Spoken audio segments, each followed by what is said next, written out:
Je reçois à nouveau avec grand plaisir Diane Charbonneau, conservatrice des arts décoratifs modernes et contemporains et de la photographie au Musée des Beaux-Arts de Montréal, qui vient nous parler à titre de commissaire de la très belle exposition État d'âme, esprit des lieux, photographie de la collection Lazare, présentée au Musée des Beaux-Arts jusqu'au 28 avril prochain. Merci beaucoup d'avoir accepté l'invitation. Merci encore pour cette invitation. J'adore venir vous parler. Alors, si vous me permettez, on va préciser tout de suite, Diane Charbonneau, que les gens qui iront au musée ont la possibilité de voir aussi dans la salle attenante au Carré d'art contemporain une autre exposition intitulée « Le modèle dans l'atelier, Montréal 1880-1950 ». Nouvelle acquisition, 79 œuvres, soit des dessins et des sculptures de 26 artistes. Je trouve que ce sont deux expositions complémentaires, en quelque part. Oui, tout à fait, hein, parce que le dessin et la photo, ce sont des œuvres sur papier, donc ils peuvent avoir la même sensibilité.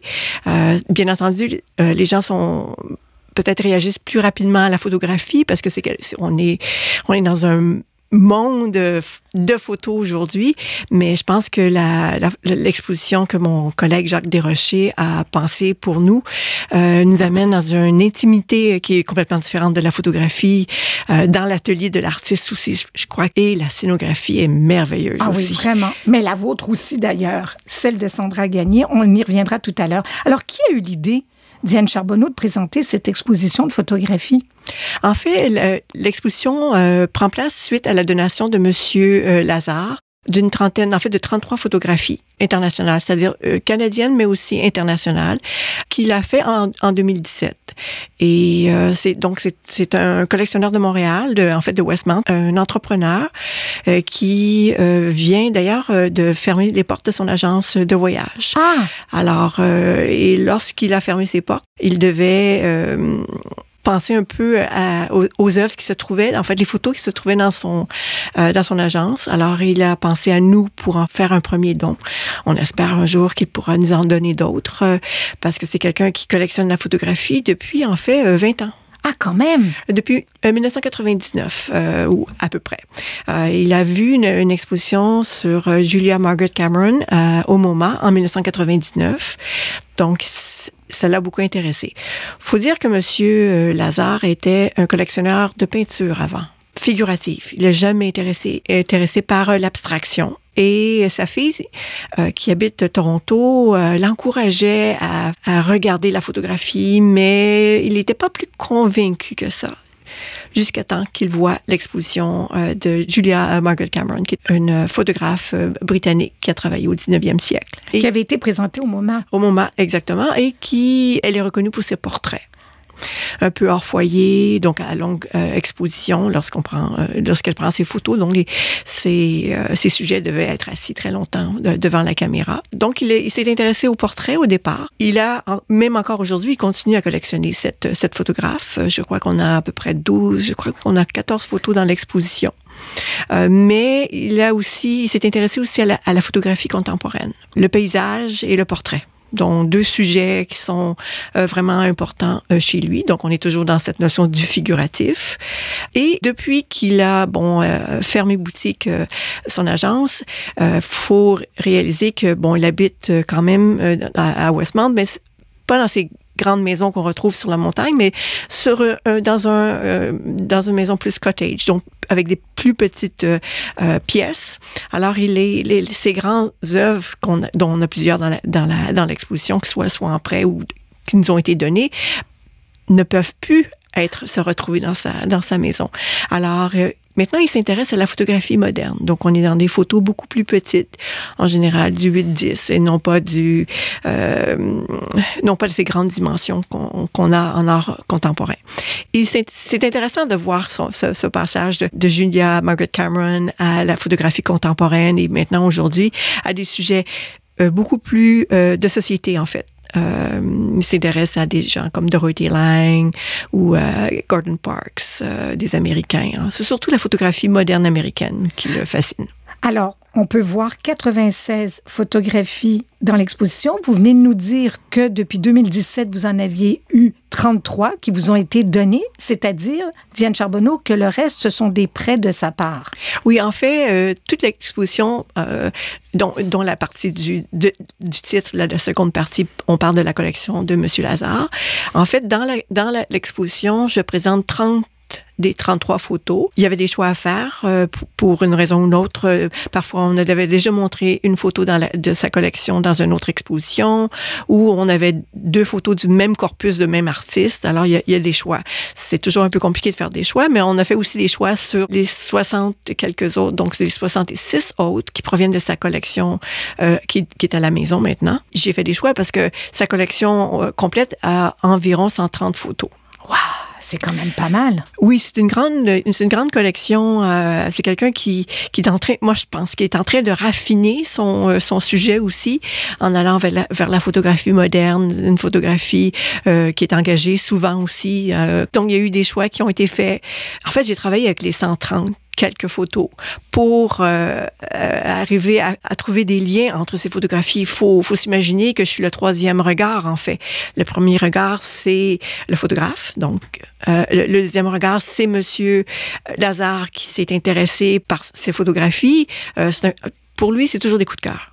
C'est des photographies, c'est une émotion. En fait, c'est une réaction vraiment très intuitive. Il fait la recherche par la suite. Donc, et moi, je suis le 3e regard. Et ce qui est intéressant pour moi, c'est de voir pourquoi il choisit ces photos. Est-ce qu'il y a des liens entre ces photographies? Et pour arriver à faire une exposition qu'on a présentement en salle, il fallait le faire. Parce qu'autrement, comment on peut mettre toutes ces photos dans une maison peuvent se mettre? Parce que dans le fond, on fait des petits groupes, on en met 3-4 sur un mur. Ou une seule parce qu'elle est très grande. Donc, alors c'était vraiment, j'ai travaillé pendant 2 mois solides à essayer de travailler avec les 133-34 photos en développant des thèmes. Et par la suite, on en a fait, c'est ce qu'on voit en salle maintenant, c'est la 4e mouture, en fait. Alors, vous parliez de 3e regard, je vais en rajouter 2 autres. Celui de Sandra Gagné à la scénographie, qui, elle aussi, a fait un travail majestueux de mise en place. Et ensuite, nous, comme spectateur devant ses œuvres. J'ai eu un choc. Diane Charbonneau, je suis restée là plus de 1h30. Je sais que je vais y retourner. Je ne sais pas comment vous expliquer l'émotion que j'ai eue devant toutes ces photos que j'ai vues, parce que certaines sont en argentique, d'autres en numérique, pour les gens qui nous écoutent et qui connaîtraient un petit peu moins les procédés photographiques. En fait, en argentique, on parle de photos qui sont soit des tirages argentiques ou chromogènes, tandis qu'on a des tirages numériques. Souvent, les nouvelles photographies sont souvent été tirées numériquement, tandis que les photographies, on pense à Juliette Margaret Cameron ou encore à Dorothy Lang ou Dave Heath, elles ont été tirées de façon argentique. Alors, et justement, l'idée de travailler avec cette collection, on a réussi finalement en créant un cabinet à l'intérieur pour pouvoir mettre ces plus petites photos qui sont sa spécialité maintenant versus les plus grands tirages qui se retrouvent sur les murs extérieurs de cette petite boîte à l'intérieur de notre carré d'art contemporain. Vous nous parliez des artistes internationaux, mais il y a aussi des artistes canadiens. Pourriez-vous nous en nommer quelques-uns? Alors, il aime beaucoup les frères Sanchez, donc il y a 3 tirages dans sa collection. Edward Burtynsky, donc ces paysages manufacturés, que ce soit des villes ou encore des champs d'acier. Pascal Grandmaison. Pascal Grandmaison, on a deux photographies de Pascal Grandmaison. Raymond April, on a un très beau autoportrait d'ailleurs, et Angela Garhouse, dont on a un portrait et un paysage qui est tout à fait un paysage que les gens ne connaissent pas. C'est pas vraiment dans sa pratique, mais il y a un rapport particulier avec M. Lazare. C'est que M. Lazare avait vu cette photographie dans le National Post et il a demandé à Angela de l'imprimer, et c'était la première fois qu'elle travaillait de façon numérique. Elle travaillait argentique avant. Elle l'avait pris avec une caméra argentique, donc avec une caméra non pas numérique. Et donc, il y a toute cette relation entre Angela et M. Lazare qui est aussi fascinante. Diane Charbonneau, dites-moi, d'après vous, qu'est-ce qui fait la richesse d'une collection comme celle de M. Lazare? La richesse de M. Lazare, sa collection, c'est qu'elle est, en fait, comme elle vient d'une émotion, M. Lazare aime beaucoup la notion de narration. Donc, c'est pour ça que peut-être que vous avez passé autant de temps à regarder chacune de ces photos, parce qu'elle nous amène ailleurs. Elle nous amène à compléter le sujet, en fait. Parfois, il y a dans certains paysages, on sait que ce sont des paysages réels, tandis que d'autres sont complètement, ce sont des lieux imaginaires. On est dans certains sont très oniriques, d'autres sont sont un petit peu plus punchy, si je peux utiliser le terme.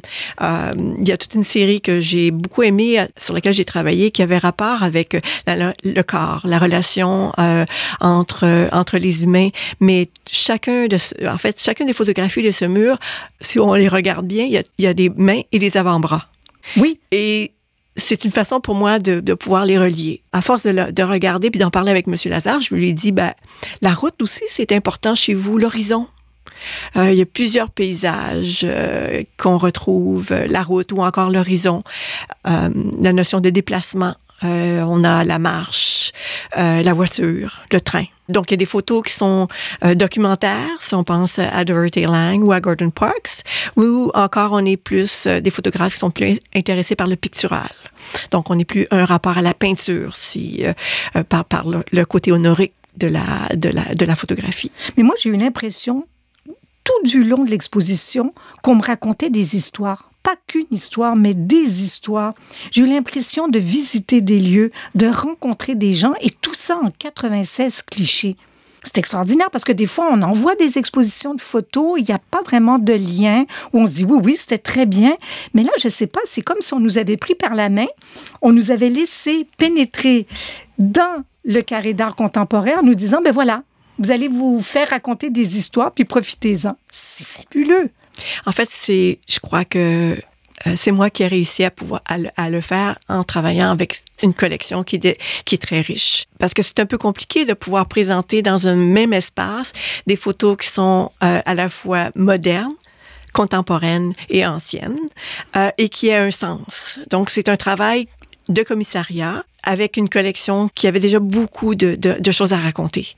Chacune des photos que M. Lazare choisit ont une raison d'être pour lui et il veut aussi partager avec le visiteur sa vision de voir les choses et dans un second temps, à ce que le visiteur puisse aussi arriver avec son propre bagage et continuer la narration.